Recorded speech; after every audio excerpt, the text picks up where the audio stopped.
ఏమైనా మిస్ అయిన ఫీలింగ్ అనిపించిందా జైల్లో ఉన్నప్పుడు? నేను బయట ఉన్నప్పుడు ఇన్ని పోరాటాలు చేశాను, ఏదో రకంగా మాట్లాడాను, నేను ఏదో రకంగా వాయిస్ లేవనెత్తాను, ఇవన్నీ మిస్ అయ్యారా లోపల ఉన్నప్పుడు? అలా ఏం లేదు, పోరాటం ఇప్పుడు కూడా పోరాటమే ఉంటది. ఆ మిస్ అయింది ఏమి ఉండదు. జైల్లో ఉన్న ఒకటే, హిమాలయస్ లో ఉన్న ఒకటే, అడవిలో ఉన్న ఒకటే, గుట్టలలో ఉన్న ఒకటే, అంతే ఒకటే. ఓకే, ఎట్టకేలకి అలా ఏం 3 నెలల ఫీల్ తర్వాత అవ్వలేదు. మళ్ళీ తెలుగు రాష్ట్ర ప్రజలకి మీరు ఆర్టీవీ వేదిక కనబడుతున్నారు. సో ఏంటి నెక్స్ట్ యాక్షన్ ప్లాన్ ఏంటి? ఏం చేయబోతున్నారు? మీరు గతంలో ఇక్కడ ట్రస్ట్ ఏర్పాటు చేస్తానన్నారు, కొన్ని ఆధ్యాత్మిక సేవలు చేస్తానన్నారు, రకరకాలుగా మాట్లాడుకొచ్చారు కాబట్టి సో ఇప్పుడు ఏంటి ప్లాన్ ఏంటి? కంపల్సరీ ఉంటాయి. ప్రజెంట్ అయితే నేను కాశీ వెళ్తున్నాను.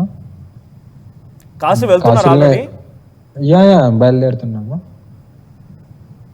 అంటే ఇక్కడ కొన్ని క్వశ్చన్స్ కూడా అడగాల్సిన అవసరం ఉంది. సో గతంలో మీరు లోపల ఉన్నప్పుడు జైలుకి వెళ్ళిన తర్వాత చాలా వరకు కొన్ని అఖాడాల నుంచి కొన్ని సందర్భాల నుంచి కొన్ని లెటర్ ప్యాడ్లు వచ్చాయి, కొన్ని లేఖలు వచ్చాయి. అసలు మీరు అఘోరిగా కన్సిడర్ చేయట్లేదు అని చెప్పి మాట్లాడుకొచ్చారు.